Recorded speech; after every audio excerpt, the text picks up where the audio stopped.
बिस्मिल्लाहिर्रहमानिर्रहीम। अस्सलाम वालेकुम दोस्तों, उम्मीद है आप खैरियत से होंगे। दोस्तों, सुप्रीम कोर्ट ऑफ पाकिस्तान में सेनेट इलेक्शन के हवाले से अहम समाअत हो रही है। सुप्रीम कोर्ट ऑफ पाकिस्तान किसी बात पर इसरार कर रहा है, लेकिन इलेक्शन कमीशन ऑफ पाकिस्तान उससे इनकार कर रहा है। बहुत दिलचस्प मरहले में यह मामला चला गया है। सुप्रीम कोर्ट ऑफ पाकिस्तान क्या इसरार कर रहा है, क्या चाह रहा है और इलेक्शन कमीशन ऑफ पाकिस्तान क्यों इनकार कर रहा है, वो सारी तफसील मैं आपके सामने रखूंगा। साथ साथ आपको बताएंगे अब दुबई और इस्लामाबाद में अरबों का खेल हो रहा है। जी हां, ये बात आज सुप्रीम कोर्ट ऑफ पाकिस्तान को बताई गई कि दुबई और इस्लामाबाद में लोग बैग लेके बैठे हुए हैं जिन पे अरबों रुपए हैं।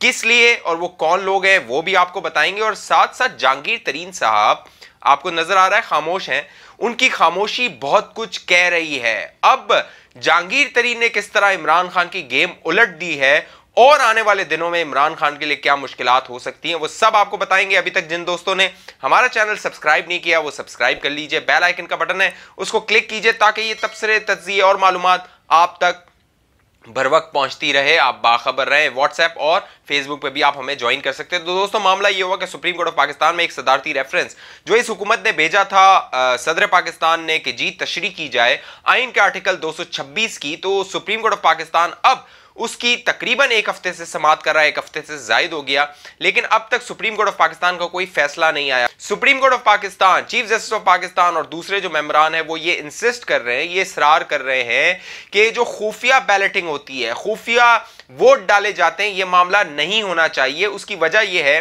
कि पिछले दिनों एक वीडियो आई, उस वीडियो के सामने आने के बाद एक तासुर बनाया गया और यह पैदा करने की कोशिश की गई कि हर इंतखाबात में वोट जो है वो खरीदे जाते हैं, वोट बेचे जाते हैं और ये अरबों का मामला है, ये होता है। लेकिन सुप्रीम कोर्ट ऑफ पाकिस्तान इस बात पर इसरार तो कर रहा है, लेकिन आइन का जो आर्टिकल 226 है वो ये कहता है कि सिर्फ जो वजीर आला और वजीर आजम का इंतखाब है वो खुलेआम होगा और बाकी मां सिवाय वजीर आजम और वजीर आला के इंतखाब के तमाम इंतखाब जो है वो खुफिया राय शुमारी से होगा, खुफिया बैलेटिंग से होगा। आपने अगर 2018 में वोट डाला था तो आपका वोट भी खुफिया था।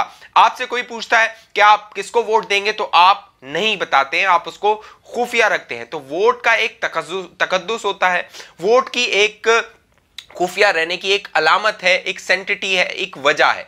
उसकी वजह यह होती है कि जो भी शख्स है जो वोट कास्ट कर रहा है वो किसी बगैर दबाव के, किसी की बात सुने या किसी की राय से मुतासिर हुए बगैर अपनी राय का इजहार कर सके और वो ये महसूस ना करे कि जब वो अपनी राय का इजहार कर रहा है तो उस पर किसी का दबाव है। अगर ये राय शुमारी खुलेआम होना शुरू हो गई तो आप अपना वोट भी कास्ट नहीं कर सकेंगे, आप खुफिया तरीके से अपना वोट नहीं डाल सकेंगे। मुमकिन है कि कराची में ये होता था कि एमक्यूएम जो है वो बड़े जोर से वोट करवाती थी और डंडे के जोर पे, लेकिन अंदर जाके पोलिंग बूथ के अंदर लोग जो है वो किसी और को वोट डाल देते थे। बाहर कहते थे हमने एक जमात को दिया है, एमक्यूएम का जोर चलता था, तो मैं उसकी मिसाल दे रहा हूं। वैसे ये तमाम जमातों के साथ होता है कि आप किसी को यकीन दहानी कराते हैं लेकिन जाके किसी और को वोट दे देते हैं, तो वोट खुफिया इसलिए रखा जाता है। पैसों का मामला जो है वो एक अलग बात है, पैसे लेके पैसे दे के वोट देने वाला एक अलग मामला है।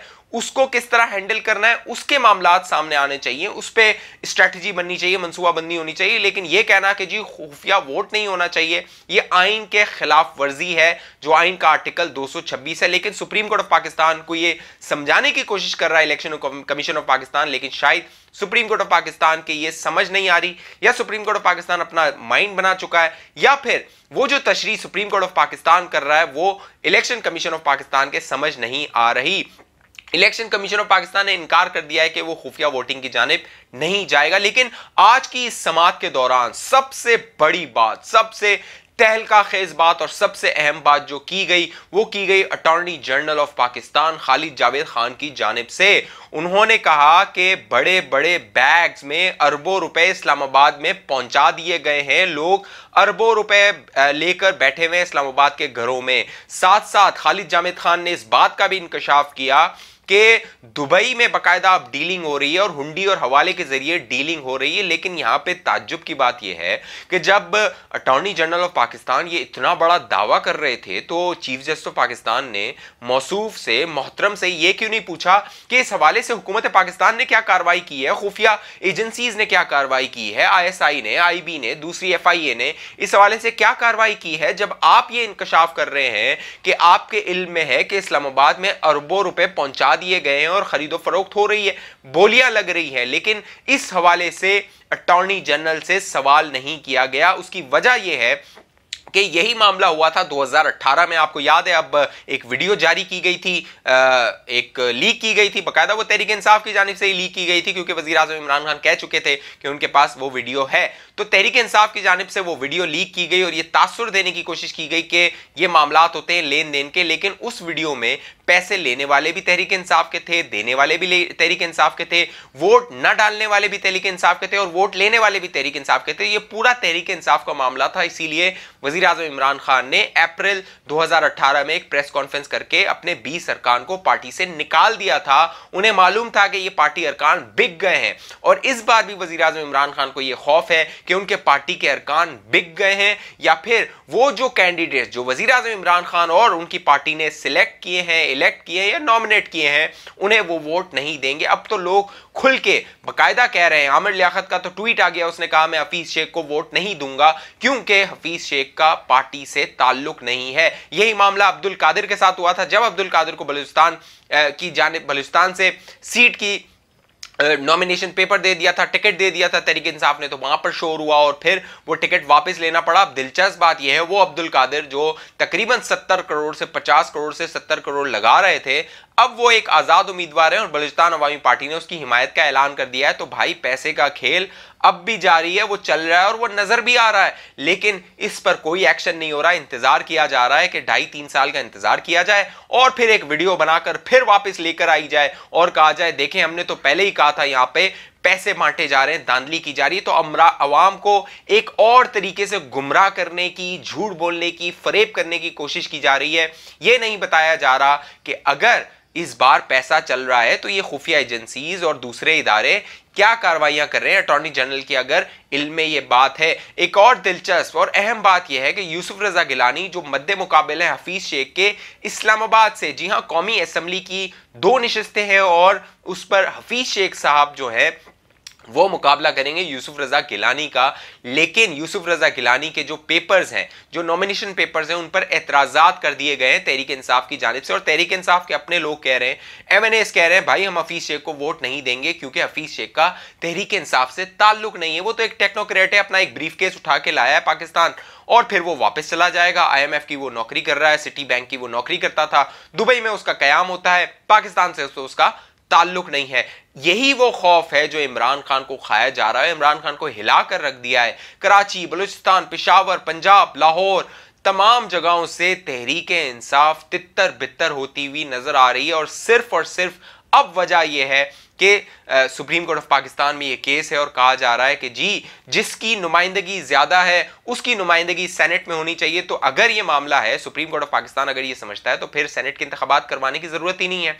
जिनकी नुमाइंदगी है, सुप्रीम कोर्ट ऑफ पाकिस्तान ये फैसला दे कि सेनेट के इंतखाबात आइंदा नहीं होंगे, जिनकी ज्यादा सीटें होंगी उन्हें ही सेनेट में निशिस्तें मिल जाएंगी। लेकिन मामला इतना सादा नहीं है। सेनेट में अगर आप कॉन्स्टिट्यूशन आइन को पढ़ें तो सेनेट में सूबों की नुमाइंदगी होती है, इसीलिए सूबों से वोट कास्ट किए जाते हैं। आप ये भी सोचे ना कि सेनेट के इंतखाबात होते हैं तो सूबे क्यों वोट कास्ट करते हैं, नेशनल असेंबली वोट कास्ट कर दे, क्योंकि वजीर आजम का इंतखाब होता है तो वजीर आजम के लिए नेशनल असेंबली के जो मेंबरान होते हैं वो 172 वोट देते हैं वजीर आजम को। लेकिन सेनेट का जब इंतखाब होता है तो तमाम सूबे उसमें अपना वोट देते हैं, सेनेट में सूबों की नुमाइंदगी होती है। लेकिन सुप्रीम कोर्ट ऑफ पाकिस्तान का इसरार है कि जो नुमाइंदगी नेशनल असेंबली में जिसकी है उसी की सेनेट में होनी चाहिए, जो कि आइन से मुतसादिम है। आइन जो इस बारे में खुल के नहीं कहता, इस बारे में कुछ नहीं कहता, बल्कि वाज़ेह है 226 जो आर्टिकल है कि सिर्फ वजीर आजम और वजीर आला की जो इलेक्शन होगा वो खुफिया नहीं होगा,